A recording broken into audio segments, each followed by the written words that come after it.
Hello YouTube, I'm Jack Clark, the Musketeer, coming to you with another video. Yes, and it is the ban list video.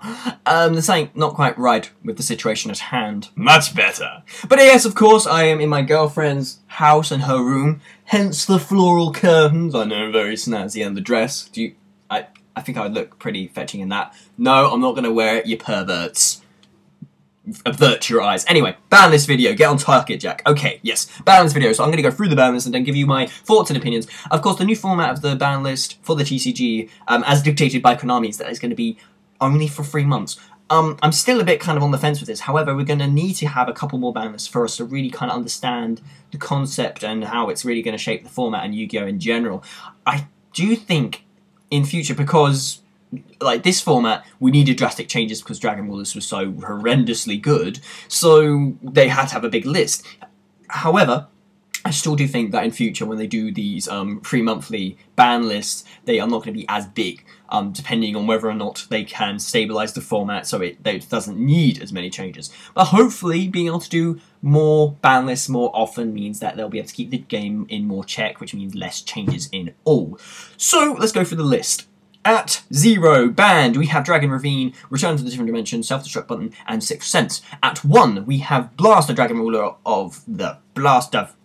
We have the Fire one, we have Debris Dragon, we have Magician of Faith, we have Red Ox, we have Tempest, we have Tidal, we also have Divine Wind of the Wisp Valley, Final Countdown, Sacred Sword of the Seven Stars, Spellbook of Fate, and at 2, we have Chaos Sorcerer, Lone Fire Blossom, and at 3, we now have Archlord Christia, Mizuki, Plague Spreader Zombie, TG Striker, Tour Guide from the Underworld, Constella Ptolemy's Messier 7, and of course we have Fire Formation Tenki. I'm ever so sorry. So, let's go with the band stuff first. Dragon Ravine, Return to the Different Dimension, Self-Destruct Button, and Sixth Sense. Now, of course, Sixth Sense and Return from the Different Dimension were obvious choices. Everyone knew as soon as Sixth Sense came to 1 and got released, everyone was like, oh dear God! And, of course, actually, those reactions were pretty appropriate, considering it just meant that, okay, I activate this trap card, that's out of nowhere. Okay, I get a +6. See, everyone would complain about Judgment, Spellbook Judgment, and then they released this after banning that card. So we think, okay, a deck-specific huge plus card, ban. A splashable one, yes, let's put that to 1, because that makes sense. Okay, so Sixth Sense and Return to the Different Dimension, they were obvious. They were going to happen. We knew that was going to happen. However, Self-Destruct Button to 0 as well. Self-Destruct Button, of course, is a card, I think it's affected along the lines of if the difference between your life points and your opponent is 7,000, or at least 7,000, then both your life points become 0 at the same time. So it becomes a draw. This going to 0 is pretty, it's fine, and it's a good thing, because even though it's not being used, the only time it is used is to basically abuse tournament policy. Of course, being able to go into time with this card is one of the key ways of it becoming good, because basically you use a deck dedicated to the Self-Destruct Button to turn Game 1 into a draw, Game 2 into a draw, and then Game 3 you side into Burn. And if you're in time, Burn is, yeah, that's not good. And of course, it's not fun to play either. So in addition to it not being fun, it actually, of course, being able to abuse tournament policies and conduct is, of course, a surefire way to get your ass on the ban list. So, of course, Self-Destruct Button to 0, fully behind. Dragon Ravine to 0. As well, actually. Of course, there have been many, many Dragon Ruler hits. I hope, and yeah, I say I hope, the deck is dead. I say this tentatively, because of course they hit it last time, and they're like, yeah, there's still tier 1. Of course, the Dragon Ruler is going to 1. It's pretty much the final nail in the coffin. But Dragon Ravine to 0, Christ. I'm kind of in two minds about this. Of course, it means a further hit for Dragon Rulers, despite the fact that they've put them to 1 as well. But it also means that, like, normal Dragoonities, you know, like Summon Dark, Summon Phalanx, Summon a Stardust Dragon and all that, is dead, really. The deck is dead. It doesn't really have much else. Actually, to be fair, now it's on the level of regular dual terminal archetype. So actually, I'm not too bitter about that. It just seems a bit of a shame. But Ravine 2-0 is good, because now you're not going to see Dragoonity Assault Mode as much on Dueling Network, which makes me very happy, because Assault Mode can go and suck a dick. Okay, so next off, pardon my language, I know, I'm sorry, it's Christmas. So, of course, for the cards that have gone to 1, we have the Dragon Rulers themselves, which was a long time coming. And I'm hoping that, of course, now, this is going to be the hit that makes them completely unplayable. The only way these are really going to be playable is going to be as attribute support, which, thank God they're now actually going to be attribute support, which is nice, actually, and I mean, it means that attribute-related decks, so Wind, Water, Fire, and Earth, actually have a big monster they can rely on, because typically those decks aren't as competitive because Light and Darkness have so much more support than them, but now that we've got Blaster, Redox, Tempest, and Tidal at 1, those decks will now be able to utilize them in, well, as support, as they always have, but it now means that we don't have Dragon Rulers as a deck to completely overshadow the support that they give their actual attributes. So now they're going to be used for that, which I'm so happy for. So, other hits to Dragon Rulers specifically, I'm going to go through, are Sacred Sword and 7 Stars.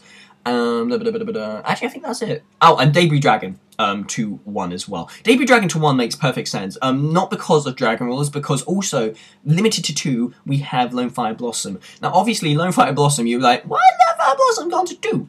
And then you realise, of course, we've got the Sylvan cards that are coming out in Legacy of the Valiant, and they basically, I've been playing the deck, I plan to make the deck myself, and they are a prime example of, if you don't open with Lonefire or a way to summon Lonefire, you're gonna have a bad time. So, of course, Lonefire going to 2 means you're going to be able to promote the Sylvan deck as more, and since they got themselves a World Premiere card, I'm definitely sure that they're going to get continued support in next sets, if not in more World Premiere cards alongside Legacy of the Valiant. So I'm looking forward to that, but of course it means that Debris Dragon has to suffer and go to 1, of course, because of course Lonefire is a viable target for it.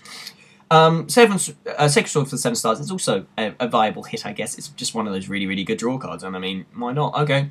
It's not really going to mean anything now. I mean, it's just going to be one of those cards that you'll see in Mermail every so often on various other level 7 decks, which are really obscure and not even worth talking about. So, let's go to the next one. We've got Divine Wind of the Mist Valley to 1, obvious, because it's just loop decks, which they don't like at all anymore. So, of course, that going to 1, perfectly reasonable. But it's not being banned. That's a good thing. It's not going along the ways of Dragon Ravine, but because it's a fun card, but you just need to not be able to abuse it with Ancient Fairy Dragon by getting more copies and be able to summon more monsters from your deck.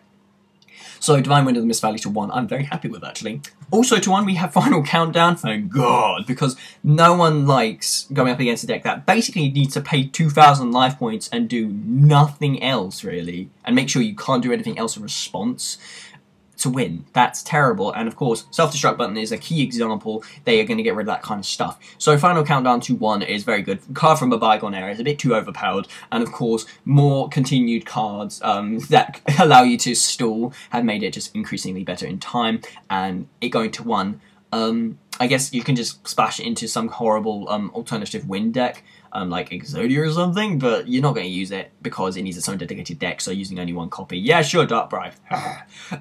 So yeah, Final Countdown to 1, it could go to 0 for all I care. It's a terrible card and should probably go die in a fire.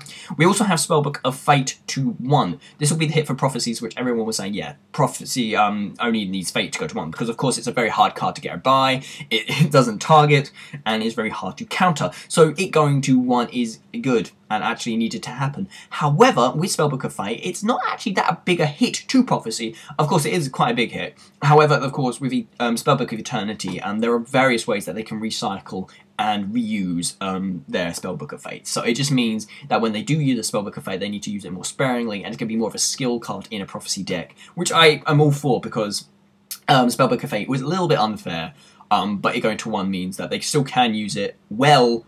They just need to use it carefully. What else do we have here? Okay, to 2, we have Lonefire Blossom and Chaos Sorcerer. Chaos Sorcerer to 2, yeah, that was fine. I mean, they brought BLS back. Why the hell did they not bring back Chaos Sorcerer? They could bring that to 2. I expect it's going to go to 3 next format. I sincerely doubt anything's going to happen with it. I mean, they got the new Chaos Dragon stuff, which will be interesting, alongside the little baby Chaos Dragons, like the Ebony and Ivory Dragon. So it'll be interesting to see how this change in the ban list for Chaos Sorcerer will interact with those cards. But I honestly don't think that's going to be much of a difference, and I think it will probably go to 3 in future. Lonefire Blossom to 2, I've already spoken about. It's going to be the card that is gone to 2 for no real reason other than to, of course, make sure that Sylvans are somewhat playable, which I'm all for, really, because Sylvans really need the boost. And it'll be interesting to see what generic plant decks can now do, since they now have two Lonefires, and of course the support of Sylvans as well is generic, so we'll see what happens with that. To 3, of course, the roundup of this video, hella long video as well, we have Archlord Krishia to 3. I completely forgot he was at 2. because actually it's kind of a draw otherwise. But now you have it free, you can draw it more. So if you're going to use a Valhalla summon Christia deck to rain on everyone's parade, now you can do it a little bit more consistently. Which I'm all for. Why not? Okay, Christia, sure. Why not agents get a little bit of a boost? Whether or not they'll use it for free is another story entirely. The one thing that everyone's up like, oh, this is awesome, is Mizuki and Plague Spreader Zombie to free. Of course, two cards that are notorious for making zombies just silly. However, of course, Power Creep aside and new cards and new functions and blah blah blah have mean that, of course, this may not have as big an impact as it would have before. Of course, we have vampires which can utilize these cards, and of course, being zombies and an archetype of zombies. But it'll be interesting to see. I mean, Plague Spreader has definitely fallen out of favor simply because it's a minus to summon. Interesting. I don't know. Mizuki to free is a big boom for zombies as well, which is probably the biggest change, which is most interesting, and we'll see what happens with zombies to see if Mizuki and Plague Spreader actually makes any kind of a difference. Plague Spreader, not as much. Mizuki, though, we'll have to keep our eyes peeled. In addition, we have TG Striker to free. God, finally, yeah, that really deserved to be at one point. Anyway, then we've got Tour Guide of the Underworld to free. Of course, it doesn't matter anymore about Tour Guide, because the rank 3s are now really quite underwhelming compared to the vast array of Xyzes that people can summon to combat them. So it just means that now, actually, you have an odd number. So Archfiends, Dark World can utilize it, and Wind-Ups, I guess, can utilize it, but it means that Night Assailant going to get a bit more use because, of course, you need the 4th target. So that's interesting, and Tour Guide can come off easily. Constella Ptolemy's Messier 7 to free. I don't know why it went to 1. It's probably part of some horrible Gishki loop, I'm going to assume. But it going to free is fine. I don't know why it went any lower than free, because Constellas didn't even use free. They're like, what, 1 or 2 copies in their decks? But free, yeah, sure, why not? It really doesn't need to be any lower than that. And last but not least, we have Fire Formation Tenki. That's gone back to 3. I guess this is so Fire Fists are more of a driving force next format. But yeah, I like Tenki at 3. Most likely, it's going to be a push for Bujins, which of course are getting a lot of more support in Legacy of the Valiant, which may actually put them on the level of, well, I don't know, competitive. I don't know, I haven't played Bujin myself. But of course, this is all just my opinion, guys. So in the comments down below as a video response, do tell me what you think about the changes to the ban list, in addition to the fact that, of course, the ban list is now only for 3 months. So tell me what you think about that. Tell me what you think about the individual hits and cards. And that's pretty much it. I'm Jack Clark, the Yu-Gi Musketeer. More videos coming out to you soon. Oh, it feels good. And this hat is etchy.